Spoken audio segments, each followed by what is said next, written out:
तो जी हाँ छात्रों, आपका इस वीडियो में आपका यहाँ पे स्वागत है। आपका ये फुल एंड आपका यहाँ पे फाइनल वीडियो है। यहाँ पे देखिए आपका यहाँ पे सेट एक आपको यहाँ पे संपूर्ण उत्तर आपको यहाँ पर एक ही वीडियो पर लेकर आ चुका हूँ। देखिए आपको मॉर्निंग में मैंने आपको यहाँ पे पार्ट 1 और पार्ट आपका 2 देखा था। आपको यहाँ पे देखिए आपके पास समय कम है, कुछ मत करिए। आपको यहाँ पे सेट एक आपको यहाँ पे संपूर्ण आंसर आपको यहाँ पे मैं लेकर आ चुका हूँ और आपका इस वीडियो में यहाँ पे हम देखिए पूरा आपका सेट एक आपको यहाँ पे खेल खत्म करेंगे और यहाँ से आप मौज करो। 12 बजे के पहले आप यहाँ पे एक एक क्वेश्चन पहले आप यहाँ पे फटाफट कुछ मत करिए, यहाँ पे आप रिवीजन करिए क्वेश्चन 6 से लेकर आप यहाँ पे 23 तक। बस आप वीडियो को अच्छे से एक बार अच्छे से 25 मिनट का वीडियो है, इसे आप देख लीजिए। पूरे नंबर आपको यहाँ पे आज के पेपर में 75 नंबर मिल जाएगी। चलिए फटाफट यहाँ पर वीडियो स्टार्ट करते हैं। देखिए मैंने आपको यहाँ पे देखिए बता दूं, आपको यहाँ पे ऑब्जेक्टिव छोड़कर आपको यहाँ पे क्वेश्चन 6 से आपको यहाँ पे आंसर स्टार्ट करना है। तो क्वेश्चन 6 से आपका पूरा आंसर फटाफट आपको देखेंगे। पूरे आंसर यहाँ पे आपको मात्र आपको आधा घंटे के वीडियो में आपको यहाँ पे देख लेना है। यदि आपका एक भी क्वेश्चन आपका यदि बाहर जाएगा तो आप यहाँ पे कमेंट करने आइएगा, सर आपका पेपर यहाँ पे नहीं फंसा है। टोटल आपके 23 क्वेश्चन। चलिए जो भी छात्र पहली बार विजिट करें दिल से वीडियो लाइक करिए, सब्सक्राइब करिए और फटाफट यहाँ पे स्टार्ट करते हैं। क्वेश्चन नंबर आपका यहाँ पे 6। तो यहां पर देखिए क्वेश्चन आपका छठाता है, रीतिकालीन दो कवियों के नाम और आपको यहाँ पे प्रत्येक की आपको एक एक आपको रचना लिखना है। आप यहाँ पे क्वेश्चन देखिए और इसका आंसर यहां देखिए। ठीक है, तो आपको यहाँ पे टॉपर बनने से कोई नहीं रोक पाएगा। आपको मात्र आपको यहाँ पे सेट ए फटाफट करिए और इसके बाद आपने यहाँ पे सेट बी, यदि आपने पूरा आपको एक ही वीडियो आपको नहीं मिला है पूरा आपका सेट बी का सॉल्यूशन, तो आपको इसके बाद जस्ट आपका आधा घंटा वीडियो देखिए आपको सेट ए का और इसके बाद सेट बी का आंसर आपको आ जाएगा। फटाफट देख लीजिएगा। दोनों सेट देखने के बाद एक भी क्वेश्चन आपके बाहर नहीं जाएंगे, इसकी मैं गारंटी लेता हूं। टॉपर बनकर निकलोगे। तो यहां पर देखिए क्वेश्चन आपका छठाता है, रीतिकालीन दो कवियों के नाम और आपको यहाँ पे प्रत्येक की आपको एक एक आपको रचना लिखना है। देखिए पहला आपका कवि कुल, कल्पतरु, रस विलास, काव्य विवेक, श्रृंगार मंजरी आपका छंद विचार। दूसरा आपका यहाँ पे आपका मतीराम, रसराज, ललित लताम, अलंकार, पंचासिका और आपका व्रत कौमुदी। ठीक है, आपको आंसर यहाँ पे आपको कर लेना है और वीडियो को दिल से लाइक करना है। लगातार आपके लिए मेहनत कर रहे हैं। इसके बाद क्वेश्चन देखिए आपको यहाँ पे नई कविता के आपके दो कवि और उनके आपको यहाँ पे एक एक आपको रचना लिखना है। देखिए आपको नई कविता के कवि और आपको यहाँ पे उनके आपको रचना दिखाते हैं। देखिए आपको यहाँ पे आंसर आपका ये मिल जाएगा। देखिए नई कविता के आपका पहला कवि है सच्चिदानंद हीरानंद, आपका बादशाह अज्ञे है और इनकी एक रचना आपको यहाँ पे हरी घास, आपका छड़बर। दूसरे कवि आपका धर्मवीर भारती और आपका इसका आंसर देखिए आपको यहाँ पे लिखना है। आपका देखिए आपका धर्म भारती का आपका रचना क्या हो जाएगा, आपको सिंपल से यहाँ पे देखिए आपका हो जाएगा आयोग। ठीक है, और इसके बाद देखिए क्वेश्चन 7, स्मृति को पाथेय बनाने से कवि प्रसाद जी का क्या आशय है। आपको आंसर सिंपल सा लिखना है। आपको देखिए कवि की प्रेसी उससे दूर हो गई और कवि के मन मस्तिष्क पर केवल उसके स्मृति है और इन्हीं स्मृतियों को आपका कवि ने अपने यहाँ पे जीने का आपका यहाँ पे एकमात्र आपका यहाँ पे क्या है संबल अर्थात सहारा बनाना चाहता है। अतः स्मृति को पाथेय बनाने में कवि का आपका आशय आपका यहाँ पे स्मृति के सहारे है। आप आंसर करिए और इसके बाद देखिए क्वेश्चन कविता का शीर्षक उत्साह क्यों रखा गया। आंसर करना है। कवि क्रांति लाने के लिए लोगों को उत्साहित करना चाहते हैं और बादल का गरजना लोगों के मन में आपका उत्साह भर देता है, इसलिए कवि का कविता का शीर्षक आपको यहाँ पे उत्साह रखा गया है। और इसके बाद क्वेश्चन पद्य साहित्य का आप क्या समझते हैं, आपको इसको लिखना है। देखिए पद्य साहित्य से आप क्या समझते हैं, आपको आंसर यहाँ पे लिख दीजिए। देखिए आपको आंसर काव्य कविता या पद्य साहित्य की वह विधा है जिसमें किसी कहानी या फिर मनोभाव को कलात्मक रूप से किसी भाषा के द्वारा अभिव्यक्त किया जाता है। भारत में कविता का इतिहास, कविता का दर्शन बहुत ही आपका पुराना है। इसका प्रारंभ भरत मुनि से समझा जा सकता है। और इसके बाद क्वेश्चन देखिए यहाँ पे आपका प्रयोगवाद की आपका दो आपको विशेषताएं बताने हैं। देखिए आपका इसका विशेषता लिखना है। आपको आंसर यहाँ पे करना है। देखिए पहला आपको प्रयोगवादी कविता की आपको प्रमुख प्रवृत्तियां अथवा विशेषताएं निम्नलिखित है। पहला देखिए घोर अहमनिष्ठ व्यक्तिवाद और दूसरा अति आपका नग्न यथार्थवाद। आपको आंसर करना है। और इसके बाद देखिए क्वेश्चन आपका आता है क्वेश्चन नंबर आपका यहाँ पे 9, सूरदास के साहित्य का भाव पक्ष लिखते हुए दो आपको रचनाएं लिखना है। बहुत सिंपल आंसर है। आपको यहाँ पे देखिए आपको यहाँ पे इसका आपको 2-3 पॉइंट और भी है। निराशावाद, अतिबौद्धिकता, वैज्ञानिक युग बोध और आपका नए मूल का चित्रण।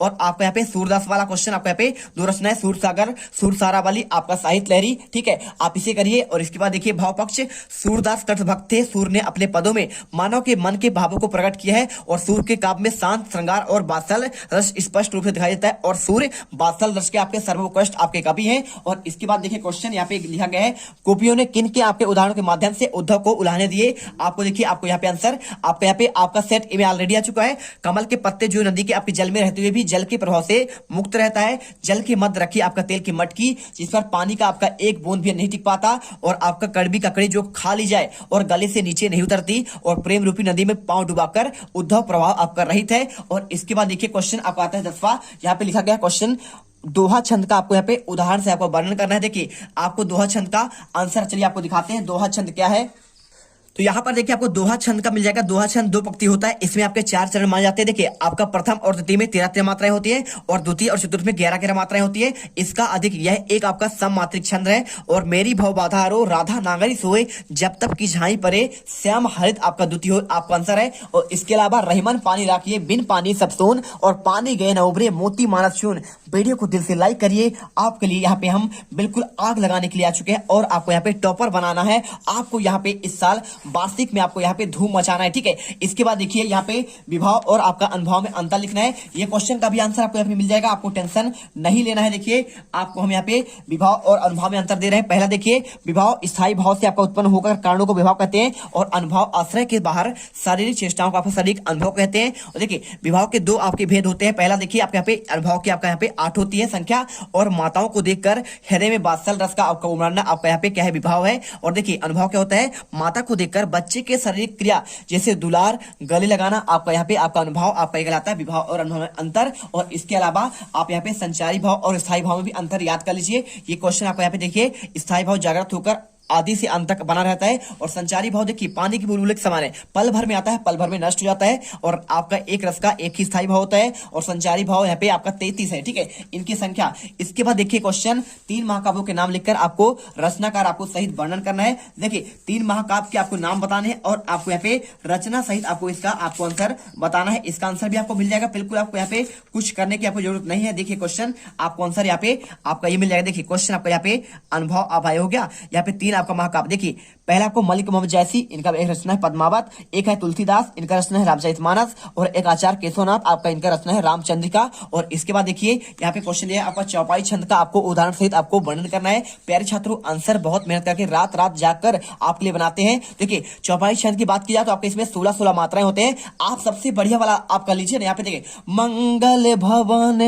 मंगल हारी द्रव सुदशरथ अजर बिहारी राम सिया राम जय जय राम। ये आपका जो उदाहरण है आपका यहाँ पे देखिए आपका यहाँ पे कीर्तन भजन हर जगह आपका यहाँ पे गाया जाता है। तो आपका यहाँ पे रामचरितमानस का ही आपका यहाँ पे आपका एक चौपाई छंद है, आपका सूरदास का आपका यहाँ पे बिहारी का लिखा हुआ। आप चाहो तो इसे भी कर सकते हो, कोई दिक्कत नहीं, लेकिन आपका वो वाला मंगल भवन अमंगल हारी द्रव दशरथ अजर बिहारी, ठीक है, आप इसे याद कर लीजिए सबसे बढ़िया। और इसके बाद क्वेश्चन देखिए 12वां गद्य किसे कहते हैं। तो देखिए एक ऐसी रचना जो ताल लय तुकबंदी आदि से मुक्त और विचारपूर्ण हो उसे गद्य कहते हैं। और गद्य शब्द में गद्य धातु के आपके प्रत्यय जोड़ने से बना हुआ है। गद्य का अर्थ होता है बोलना, बतलाना या कहना। सामान्यतः दैनिक जीवन में उपयोग होने वाले बोलचाल की भाषा आपका गद्य का प्रयोग किया जाता है। और इसके बाद देखिए निबंध किसे कहते हैं। निधन बंध आपका जिसका अर्थ होता है अच्छी तरह से बना हुआ, इस भाषा विषय के अनुकूल आपका निबंध। देखिए निबंध की शक्ति है अच्छी भाषा और भाषा के अच्छे गुण का प्रयोग भावों विचारों और अनुभवों को आपको प्रभावशीलता ढंग से व्यक्त किया जा सकता है।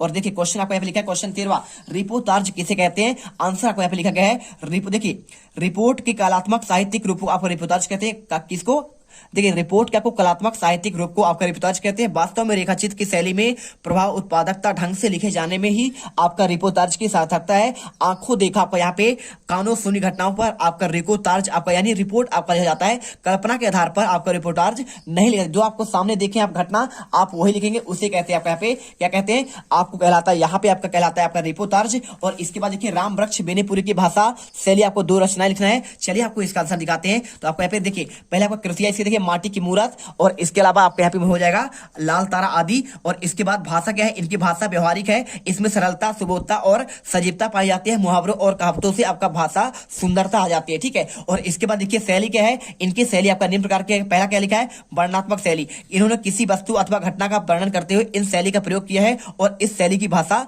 सरल और सुबोध है। और दूसरा देखिए भावात्मक शैली, यह शैली इनकी प्रधान शैली है और इनमें भावों की प्रबलता आपका मार्मिकता होता है। और इसके बाद देखिए प्रतीकता बेनीपुरी अपनी बातों को सीधे न कहकर प्रतीकों के माध्यम से कहते हैं और इनके निबंधों में आपका शैली अधिक आपका प्रयोग हुआ है। और इसके बाद आलोचनात्मक शैली देखिए बेनीपुरी ने समीक्षा के समय आलोचनात्मक शैली का प्रयोग किया है, आपको आंसर करना है। और इसके बाद देखिए क्वेश्चन आपको यहाँ पे 14 नंबर आपका सहनाई की आपको यहाँ पे सुशील वाद्यों से आपको साय की उपाधि क्यों दी गई है, आपको ये क्वेश्चन। और इसका आंसर देखिए आपको यहाँ पे ये मिल जाएगा। देखिए अरब देशों में फूंक कर बजाया जाने वाला आपका यहाँ पे वाद्य यंत्र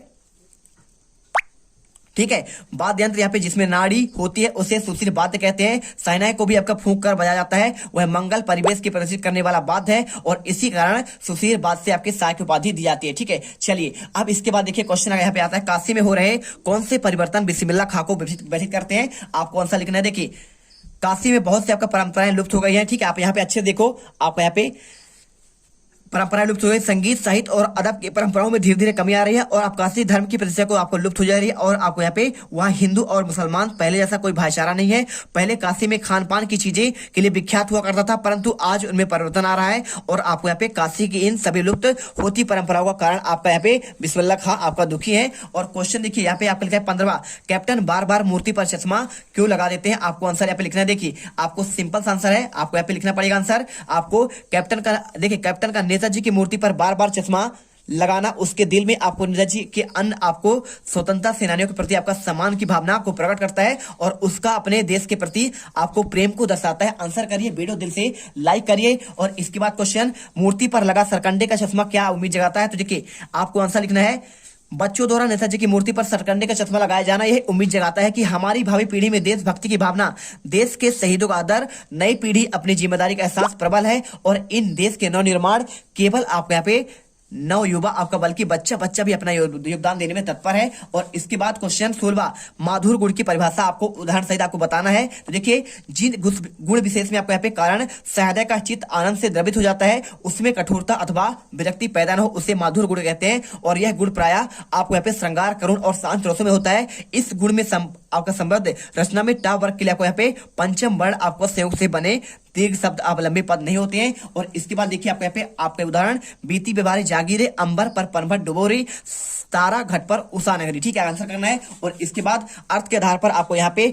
आपको क्या करना है, वाक्य का आपका भेद बताना है। आपको देखिए अर्थ के आधार पर आपका वाक्य कितने प्रकार होते हैं? पहले देखिए आपको यहाँ पे होता है 8 प्रकार के होते हैं। ठीक है, अर्थ आ से 8 और देखिए आपको ट्रिक याद रखना ना, तो अर्थ में देखिए आ से 8 होता है और आपका अर्थ। ठीक है, और एक आपका होता है रचना। तो रचना देखिए आपको रचना, रचना में 3 वर्ड है। आपको रचना प्रकार संयुक्त, मिश्रित और आपका सरल वाक्य। आपको रचना के आधार पर और अर्थ के आधार पर आपके 8 होते हैं, विधानवाचक, निषेधवाचक, प्रश्नवाचक, विस्मयादि बोधक और इसके बाद आज्ञावाचक, इच्छावाचक, संदेहवाचक और आपका भी संकेतवाचक। ठीक है, आप इसे करिए। और इसके बाद क्वेश्चन 17 देखिए लिखा है, माता का अचल शीर्षक की आपका उपयुक्त बताना है। आपको आंसर करना है।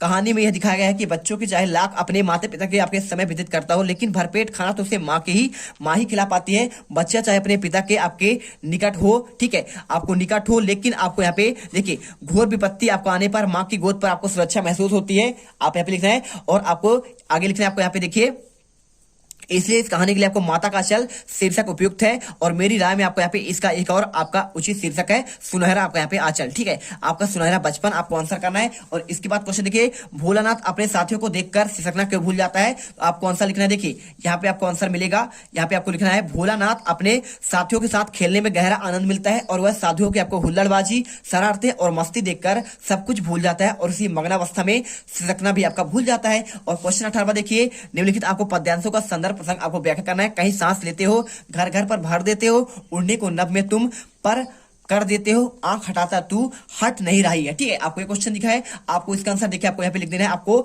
संदर्भ और प्रसंग देखिए, आपको पहले आपको यहाँ पे प्रसंग दिख रहा है, आप यहाँ पे देखिए प्रसंग, प्रस्तुत कविता हमारी पाठ पुस्तक क्षितिज भाग 2 के संकलित की गई है। इसके रचयिता छायावादी आपके काव्यधारा के आपका प्रमुख कवि सूर्यकांत त्रिपाठी निराला है और इसे मूल रूप से आपका काव्य रचना राग बिरागी संकलित किया गया है। और इस कवि में इसे फागुन की मादकता को आपका प्रकट किया गया है, जिसमें सुंदरता उल्लास भी आपका विधाओं का फैला हुआ है। व्याख्या करना है आपको। कवि कहता है कि शरीर में फागुन की सुंदरता किसी भी प्रकार का समा नहीं पा रही है और महिमा के कण कण में फूट रही है। अपने रहस्यवादी भावों को आपको प्रकट करते हुए कवि कहता है, हे प्रिय, पता नहीं आप बैठकर अपनी सांस द्वारा प्रकृति के कोने कोने में सुगंध से भर रहे हैं। आप ऊंची कल्पना के आपके आकाश में उड़ने के लिए मन को पंख प्रदान कर देते हैं। आप इसे देखिए माटी की मूरत और इसके अलावा आपके यहाँ पे हो जाएगा लाल तारा आदि। और इसके बाद भाषा क्या है, इनकी भाषा व्यवहारिक है, इसमें सरलता, सुबोधता और सजीवता पाई जाती है। मुहावरों और कहावतों से आपका भाषा सुंदरता आ जाती है। ठीक है, और इसके बाद देखिए शैली क्या है, इनकी शैली आपका निम्न प्रकार के, पहला क्या लिखा है, वर्णनात्मक शैली। इन्होंने किसी वस्तु अथवा घटना का वर्णन करते हुए इन शैली का प्रयोग किया है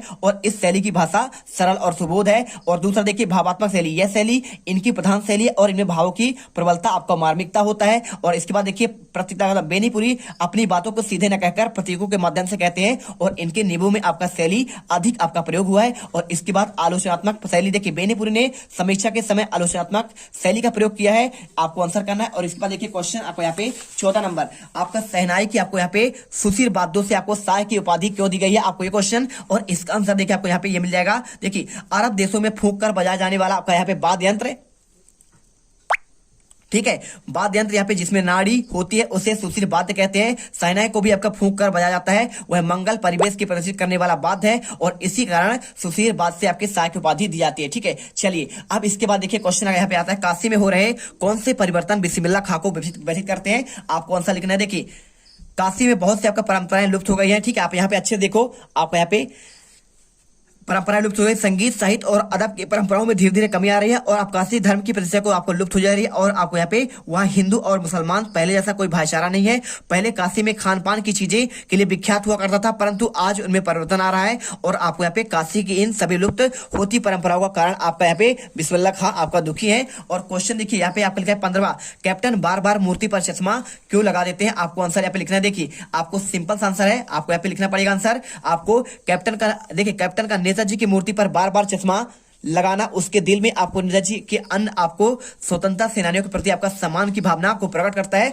और उसका अपने देश के प्रति आपको प्रेम को दर्शाता है। आंसर करिए, वीडियो दिल से लाइक करिए। और इसके बाद क्वेश्चन, मूर्ति पर लगा सरकंडे का चश्मा क्या उम्मीद जगाता है, तो देखिए आपको आंसर लिखना है, बच्चों द्वारा नेताजी की मूर्ति पर सरकंडे का चश्मा लगाया जाना यह उम्मीद जगाता है कि हमारी भावी पीढ़ी में देशभक्ति की भावना, देश के शहीदों का आदर, नई पीढ़ी अपनी जिम्मेदारी का एहसास प्रबल है और इन देश के नवनिर्माण केवल आपको यहाँ पे नव युवा आपका बल्कि बच्चा बच्चा भी अपना योगदान देने में तत्पर है। और इसके बाद क्वेश्चन 16, माधुर गुण की परिभाषा आपको उदाहरण सहित आपको बताना है। तो देखिए जिन गुण विशेष में आपको यहाँ पे कारण सहृदय का चित्त आनंद से द्रवित हो जाता है, उसमें कठोरता अथवा विरक्ति पैदा न हो, उसे माधुर गुण कहते हैं। और यह गुण प्रायः आपको यहाँ पे श्रृंगार, करुण और शांत रसों में होता है। इस गुण में आपका संबद्ध रचना में टा वर्ग के लिए आपको यहाँ पे पंचम वर्ण आपको संयोग से बने दीर्घ शब्द आप लंबे पद नहीं होते हैं। और इसके बाद देखिए आपको यहाँ पे आपके उदाहरण, बीती व्यवहारी जागीरे, अंबर पर पनभट डुबोरी, तारा घट पर उषा नगरी। ठीक है, आंसर करना है। और इसके बाद अर्थ के आधार पर आपको यहाँ पे आपको क्या करना है, वाक्य का आपका भेद बताना है। आपको देखिए अर्थ के आधार पर आपका वाक्य कितने प्रकार होते हैं, पहले देखिए आपको यहाँ पे होता है 8 प्रकार के होते हैं। ठीक है, अर्थ आ से 8 और देखिए आपको ट्रिक याद रखना ना, तो अर्थ में देखिए आ से 8 होता है और आपका अर्थ, ठीक है। और एक आपका होता है रचना, तो रचना देखिए आपको रचना, रचना में 3 वर्ड है, आपको रचना प्रकार संयुक्त, मिश्रित और आपका सरल वाक्य। आपको रचना के आधार पर और अर्थ के आधार पर आपके 8 होते हैं, विधानवाचक, निषेधवाचक, प्रश्नवाचक, विस्मयादि बोधक और इसके बाद आज्ञावाचक, इच्छावाचक, संदेहवाचक और आपका भी संकेतवाचक। ठीक है, आप इसे करिए। और इसके बाद क्वेश्चन 17 देखिए लिखा है, माता का अचल शीर्षक की आपका उपयुक्तता बताना है, आपको आंसर करना है।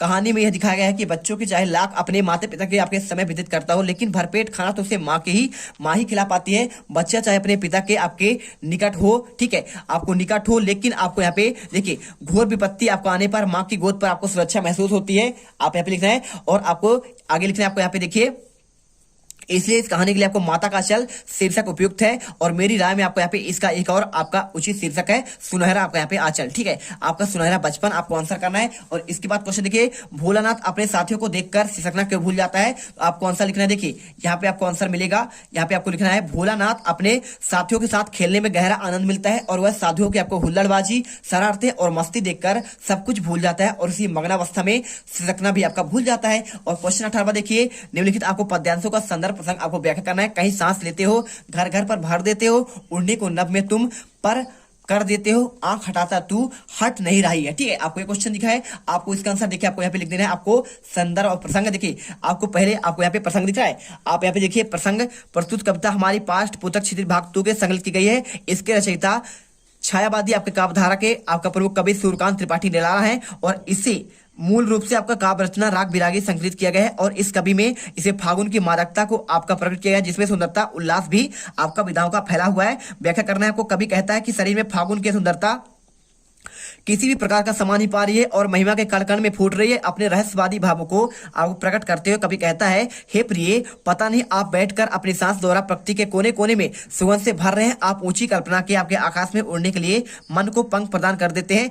आपको यहाँ पे लिखा है, कल्पनाओं को जन्म देते हैं। आपकी सुंदरता सब तरफ आपका व्याप्त है, अत्यधिक आकर्षक और सुंदर है। कवि कहता है कि उसके आंखों पर हटाना चाहता है परंतु वह दूर हट नहीं पा रही है। इस सुंदरता में मन बनकर रह जाता है। ठीक है, और इसके बाद देखिए आपको यहाँ पे हमारे हरी हारिल की लकड़ी, आपको यहाँ पे ये वाला क्वेश्चन और इसका भी आपको यहाँ पे आपका पसंद आपको संदर्भ सहित आपको व्याख्या करना है। चलिए आपको यहाँ पे आपको ये क्वेश्चन दिखाते हैं और आपको यहाँ पे इसका आंसर भी दिखाएंगे। देखिए आपको आंसर, आपको ये क्वेश्चन दिया गया है। आपको इसमें सबसे पहले आपको यहाँ पे प्रसंग लिखना है। हमारी प्रस्तुत पद हमारी पाठ पुस्तक में संकलित सूरदास के पदों से लिया गया है। गोपियों के आपके हृदय में श्री कृष्ण के प्रति आपका अपार प्रेम था। श्री कृष्ण को जब मथुरा जाना पड़ता है तो उन्होंने सखा आपका उद्धव के निर्माण के ज्ञान में, देखिए निर्गुण ज्ञान पर सगुण भक्ति की विजय के लिए उन्होंने गोपियों के पास भेजा था। गोपियों ने उद्धव के निर्गुण ज्ञान को सुनकर अस्वीकार कर दिया और स्पष्ट किया कि आपका प्रेम तो केवल श्री कृष्ण के लिए ही था, उनका प्रेम आपका स्थिर नहीं है। और देखिए व्याख्या क्या है, आपको लिखना है, श्री कृष्ण के प्रति प्रेम की आपका दृढ़ता को प्रकट करते हुए गोपियों ने उद्धव से कहा कि श्री कृष्ण तो हमारे लिए हारिल की पक्षी की लकड़ी के समान है,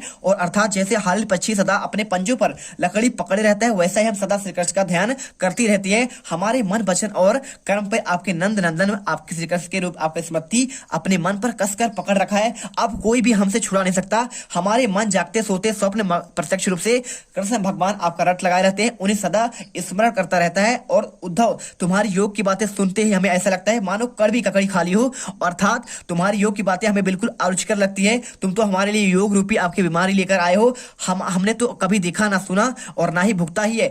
हम तो हमारी योग रूपी बीमारी से आपका परिचित है, और इस बीमारी को उन लोगों को जाकर दे दो जो आपके मन में सदा चकई के साथ आपका चंचल रहते हैं। भाव हमारा तो कृष्ण से प्रेम के दृढ़ और स्थिर है, जिनका मन चंचल और वह योग की बातें स्वीकार कर सकते हैं। और इसके बाद क्वेश्चन देखिए, यहाँ पे क्वेश्चन आपका 19वां, आपको यहाँ पे गद्यांश का संदर्भ आपका प्रसंग से व्याख्या करना है। आपको ये क्वेश्चन देख लीजिए, क्वेश्चन आपका यहाँ पे आपको 19वां लिखा है, आपको संदर्भ प्रसंग से आपको ये आपका इसका व्याख्या करना है। ये क्वेश्चन देखिए, आपको इसका आंसर आपको यहाँ पे ये मिल जाएगा। ठीक है, आपको आंसर दिखाता हूं।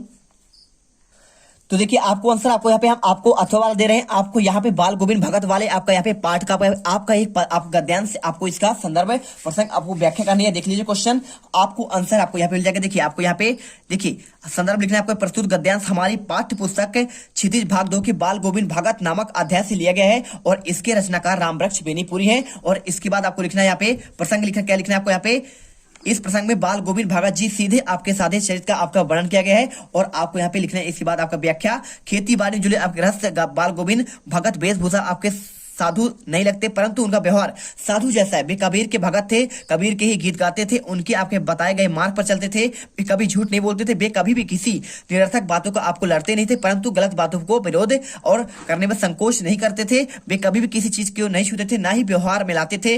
उनका सब चीज आपको साहब कबीर की थी। उनके खेत में जो पैदावार होती थी उसे लेकर कबीर के मठ पर जाते थे और वहां उन्हें प्रसाद के रूप में जो मिलता था उसी का अपना परिवार का निर्वाह करते थे। बाल गोविंद भगत की इन्हीं चारित्रिक विशेषताओं कारण लेखक आपका उन्हें साधु मानता है। और इसके बाद क्वेश्चन 20वां, कोरोना काल में आपको लॉकडाउन का दृश्य आपको यहाँ पे अनुच्छेद लिखना है। आपको इसका आंसर देखिए आपको यहाँ पे ये मिल जाएगा। ठीक है, आप यहाँ पे देख लो आंसर, लॉकडाउन के प्रभाव बहुत गहरे हैं क्योंकि आपके इसे पूरे विश्व की अर्थव्यवस्था को आपका डमा गई। हम काम पर जाते हैं तभी देश आगे बढ़ता है, लेकिन जब देश के सारी फैक्ट्री बंद हो जाएंगे, सब काम घर पर बैठ जाएंगे तो विकास भी रुक जाएगा। इससे अर्थव्यवस्था में आपका भारी क्षति पहुंचती है। आपको यहाँ पे आपको ये वाला पॉइंट लिखना है। और इसके बाद देखिए आपको यहाँ पे ये आपको इतना लिख दीजिए, आंसर मिल जाएगा। और इसके बाद अथवा का, राम के आपके धनुष तोड़े जाने पर परशुराम क्रोधित होते हैं, लक्ष्मण भी उनसे बातचीत करते हैं। परशुराम और लक्ष्मण के बीच हुई आपका बातचीत का संवाद आपको लिखना है। इसका आंसर आपको ये मिल जाएगा। ठीक है, यहाँ पे देख लीजिए आंसर, यहाँ से आपको स्टार्ट करना है और आपको यहाँ तक आंसर आपको लिख देना है। बस आपको पूरे आंसर आपको यहाँ पे मिल जाएंगे। और इसके बाद देखिए क्वेश्चन आपको यहाँ पे 21वां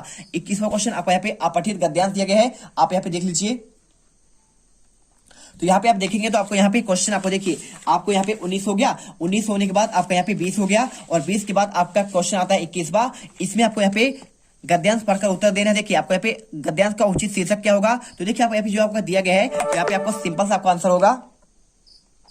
तो इसका पहले आप यहाँ पे शीर्षक लिखेंगे। देखिए आपको यहाँ पे हर एक क्वेश्चन का आपको आंसर देते हैं। देखिए शीर्षक होगा पहला सुख निरोगी काया, और इसके बाद अनमोल क्या है, तो अनमोल आपका यहाँ पे मानव शरीर आपका अनमोल है। आपको इसके अनुसार आपको पढ़ेंगे तो आपको समझ में आएगा। इसके बाद शुद्ध असली शब्दों का विलोम, देखिए शुद्ध आपको यहाँ पे शुद्ध का हो जाएगा आपका यहाँ पे अशुद्ध होगा, क्या हो जाएगा देखिए, शुद्ध का अशुद्ध और असली का आपका यहाँ पे नकली हो जाएगा। बस आपको आंसर कर देना है। और इसके बाद देखिए क्वेश्चन यहाँ पे अपठित पद्यांश को पढ़कर आपको यहाँ पे देना गगन तेरा यश फहरा, आपको इसका आंसर। तो देखिए आपको यहाँ पे ये क्वेश्चन आपको दिया गया है आपको यहाँ पे पद्यांश से, आपका इसका आंसर देखिए आपको यहाँ पे पहला लिखा है काव्यांश का शीर्षक क्या होगा, तो आंसर लिखना है आपको प्यारे भारत देश, और अपने आप में देश प्यार क्यों करते हैं, आंसर लिखना है देखिए इसे सुंदर आपका देश प्यार है इसलिए हमें भारतवासी, देखिए यहाँ पे लिखा है इसलिए हम अपने आपको भारतवासी कहलाना पसंद करते हैं, अपने आपको भारतीय कहलाने में गर्व महसूस करते हैं, अनेकता में एकता, और हमारे सभी राज्यों में खूब खुशियां और दिल से स्वीकारते हैं, क्योंकि हमारा देश अनेक राज्य की संस्कृति, खान पान, रहन सहन, लोगों की आपका प्रतिभाओं का आपका मिलकर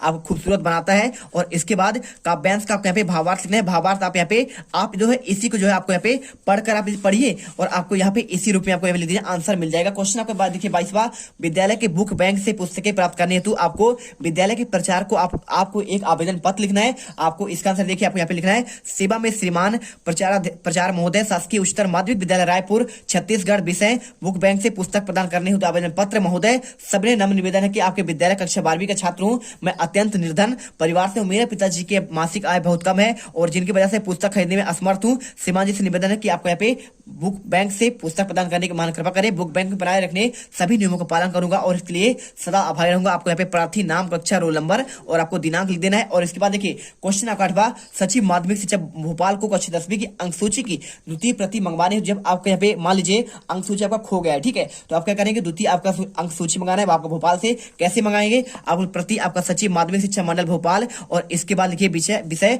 अंक सूची की द्वितीय प्रति भेजने के संदर्भ में महोदय, सबने निवेदन है कि 2011 में हाई स्कूल की परीक्षा उत्तीर्ण की थी, जो कि इसका प्रमाण पत्र आपका सूचना खो गई है, अतः मुझे द्वितीय प्रति अंक सूची भेजने का कष्ट करें और इसके लिए निर्धारित आपका शुल्क 20 का आपका बैंक ड्राफ्ट नंबर 37,701 आपके नाम भेज रहा हूं। मुझे जानकारी संबंधित आपका निम्न राजीव अग्रवाल, पिता का नाम सौरभ अग्रवाल, परीक्षा हाई स्कूल, परीक्षा का केंद्र और अनुक्रमांक निमित्त आपका स्वाध्याय हो, आपको लिखना है, पूरा पता लिखना है और इसके बाद आपको संलग्न बैंक ड्राफ्ट लिखिए और आप यहाँ पे सौरभ अग्रवाल लिख दीजिए। लास्ट में आपको यहाँ पे क्वेश्चन आया है आपका एक पर आपको यहाँ पे रूपरेखा बनाना है, आपको यहाँ पे निबंध लिखना है, ठीक है। तो स्वच्छ भारत अभियान आपको यहाँ पे दिए गए हैं, आपको देखिए आपको इन पॉइंट के आधार पर आपको यहाँ पे आंसर करना है। आपको आंसर देखिए आपको यहाँ पे जो है ना इनका आंसर आपको यहाँ पे दिखाता हूँ।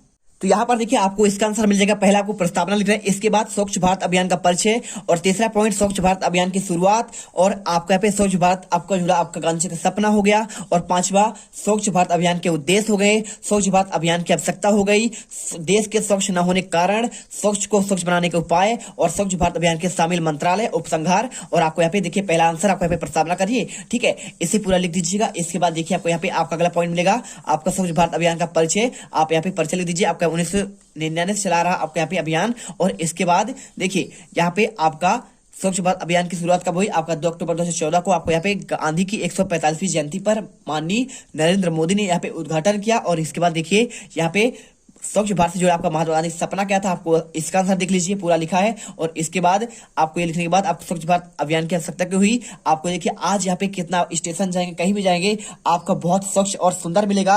आपका मध्य प्रदेश में इंदौर और आपका भोपाल टॉप 2 आपके सिटी क्लीनेस्ट सिटी यानी आपके स्वच्छ शहर कहलाते हैं, आप जानते ही हैं। और इसके बाद उपसंहार आप यहाँ पे लिख दीजिए। बहुत ही अच्छा आपका पे आंसर आपको दे दिए गए। आपको टोटल आपके 75 में 75 नंबर आपको मिल जाएंगे। यदि आपने यहाँ पे आपने दोनों पेपर कर लिया है तो आज आप करके आइएगा, फिर आप यहाँ पे देखिएगा सेट आपका ए और बी आपने कर लिया तो एक भी क्वेश्चन आप यहाँ पे बाहर नहीं जाएंगे, मैं इसकी गारंटी लेता हूं। क्योंकि देखिए रियल पेपर हमारे पास आता है लेकिन हम क्वेश्चन आपको एक्सचेंज करके देते हैं जिससे आपके यहाँ पे पेपर आपके लीक ओरिजिनली ना हो और आपका यहाँ पे क्या हो, यहाँ पे आपका पेपर रद्द ना हो पाए, ठीक है। तो मिलते हैं, जय हिंद जय भारत। अब अगर तुम लोगों को ये वीडियो पसंद आई तो यार लाइक एम करते हैं 2,60,000 लाइक्स के लिए। कंप्लीट तो वैसे ही नहीं होने लेकिन बोलने में क्या जा रहा है ना। और अगर तुम लोग नए हो तो सब्सक्राइब करो, वो जो लाल वाला बटन है।